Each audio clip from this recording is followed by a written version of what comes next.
Have you ever asked yourself why your heart feels heavier than most people's? Why your journey seems longer, your battle sharper, and your nights a little darker than anyone around you? You try to live right. You pray. You seek God with sincerity. And yet, instead of an easy path, you find yourself walking through fire after fire, valley after valley. If you've ever wondered why your spirit feels stretched, why your soul feels marked, perhaps it's because you are one of the ones God has set apart. Those who are chosen rarely walk the simple road. They walk the sacred road. When God calls someone, He does not wrap their life in comfort. He wraps it in purpose. And purpose has a weight.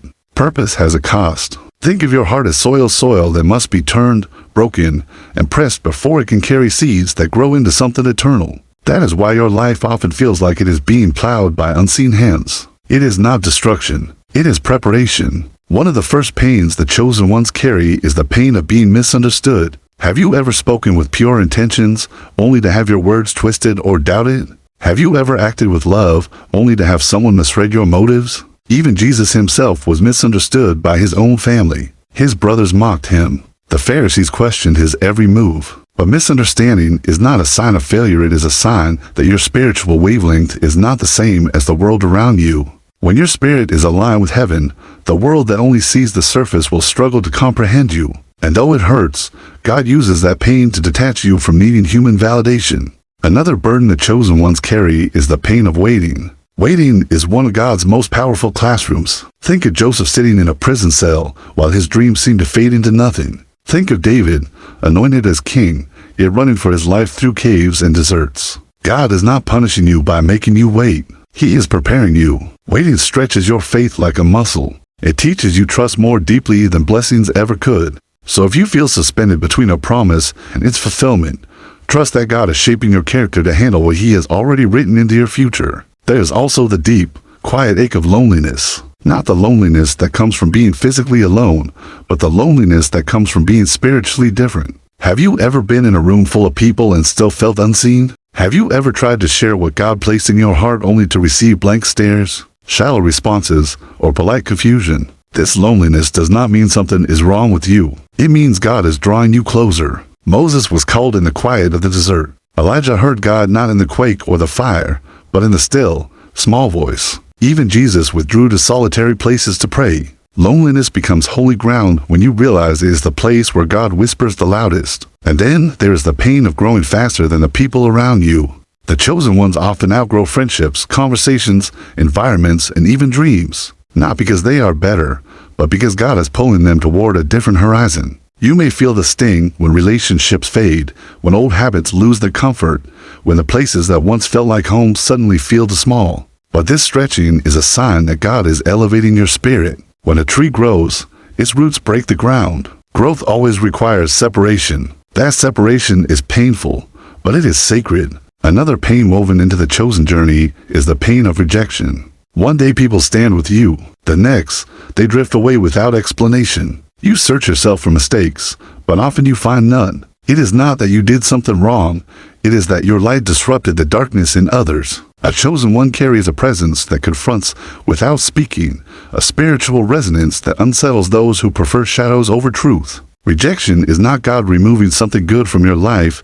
It is God protecting you from those who cannot accompany you into your destiny. When He closes a door, it is mercy. When He removes a person, it is protection. And though your heart may ache, rejection is often the first sign that God is rearranging your path for something greater. There is also the battle within you, the painful, exhausting inner conflict that makes you question your own heart. You want to pray, yet you feel distracted. You want to do good, yet temptation pulls at you from every direction. And then the guilt settles in, whispering, if I were truly chosen, why would I struggle like this?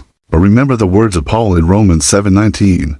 I do not do the good I want, but the evil I do not want is what I keep on doing. Even the greatest servants of God wrestled with their own flesh. The chosen feel temptation more fiercely because the enemy attacks what he fears. Your battle is not evidence of weakness, it is evidence of calling. The absence of struggle is not strength. Sometimes it is surrender. Your conflict is proof that God's Spirit is alive within you, refusing to let you settle in the places where your purpose would suffocate. And sometimes the heaviest pain of all is the pain of awareness, the ability to see too much, sense too deeply, and discern beyond what others notice. Have you ever wished you could unsee something? Have you ever sensed the true intentions behind someone's smile? Or felt burdens in your spirit that no one else could detect? This awareness is not a curse. It is a divine instrument, sharpening you for spiritual leadership. But it can make the world feel heavy, because you carry not only your own battles, but the weight of what others cannot understand. Still, God entrusted that sensitivity to you because He knew you would carry it with integrity. There's another pain the chosen ones know well, the pain of letting go. Not all at once, but gradually, die quietly, die softly. God doesn't always ask you to release things in dramatic moments. Sometimes He simply touches your spirit and says, "This no longer belongs to you." A habit you once enjoyed begins to feel heavy. A place you used to love no longer carries peace. A friendship that once brought joy begins to pull you backward instead of forward. And although it feels like loss, it is actually a divine exchange. Every time God asks you to release something, He is making room for something greater. Abraham had to leave his land. Moses had to leave the palace. Paul had to leave his accolades. Letting go is not God taking from you, it is God preparing you for higher ground. But one of the most profound pains, one that often goes unnoticed, is the pain of discernment. The chosen ones can sense the spiritual climate around them. They can feel shifts before they happen. They can detect deception beneath politeness, sadness behind a smile, spiritual battles beneath everyday situations. This sensitivity keeps them awake at night, praying for things others don't even see. While many people walk through life focused only on what is visible, the chosen walk with a spiritual radar that never shuts off. And though it can make life feel heavier, it is also the very gift that protects you, guides you, and positions you for the assignments God entrusts to you. Yet another weight the chosen ones carry is the weight of responsibility. Not the responsibility people can see, jobs, roles, or tasks, but the quiet responsibility God places on the soul. The responsibility to forgive when you're hurting, to stay humble when you're rising, to remain faithful when nothing changes, to pray even when your own heart feels empty. You do these things not because you are perfect, but because God has deposited a calling inside you that refuses to die. Think of a shepherd watching over a flock at night. No one sees him. No one applauds him, but his presence sustains lives. In the same way, your obedience in private shapes destinies you may never fully realize in this lifetime. And when all these pains come together, the loneliness, the rejection, the inner conflict, the sensitivity, the waiting, the letting go, they create a pattern, a spiritual fingerprint, a mark of someone God is shaping for a purpose far greater than they imagined. None of these pains are random. None of them are wasted. God is not just allowing them, He is using them. Just as a sculptor chips away at a block of stone, removing everything that doesn't belong. Your struggles are the tools God uses to reveal who you were always meant to be.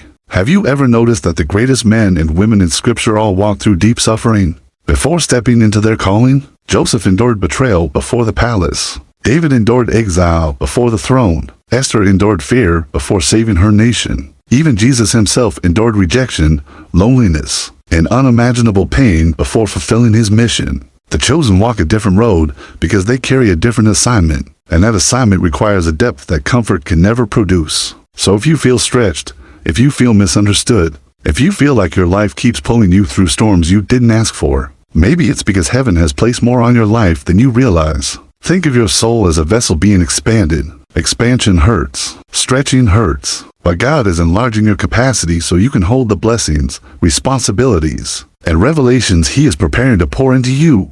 The very things that break you now are the things that will bless you later. The tears you cry today are watering the seeds of tomorrow, and the battles you fight in secret are building the strength you will need when God brings you into the place He promised. Take a moment and consider everything you've survived. Every night you stayed awake. Every prayer whispered in exhaustion. Every disappointment that felt like it would crush you. You're still here. You're still fighting. You're still reaching for God even when your heart feels tired. That alone is the mark of someone chosen. Not perfection, not ease, but endurance. A chosen one falls and gets back up. A chosen one doubts and still prays. A chosen one questions but never quits. God sees that. God honors that. God builds upon that. And one day, when the season of breaking becomes a season of building, when the waiting finally turns into becoming, you will look back and say, it was worth it. Every tear, every rejection, every lonely night, every quiet surrender, because nothing God allows in your life is wasted. Your pain has purpose. Your struggle has meaning. Your journey has destiny written all over it. The best stories in Scripture begin with hardship and end with glory, and yours is no different. God is not done with you, not even close. So if this message found you at the right moment, if it's spoken to something deep inside you, I want to encourage you to keep walking, keep trusting, and keep believing. The path may be narrow, the journey may be heavy, but the destination God is preparing for you is worth every step you are taking today. You are chosen, you are seen, and even when you feel alone, heaven is walking beside you. If this message encouraged your heart, make sure to like the video, subscribe to the channel, and share it with someone who needs a reminder that God is still writing their story. Let's keep walking this journey of faith together.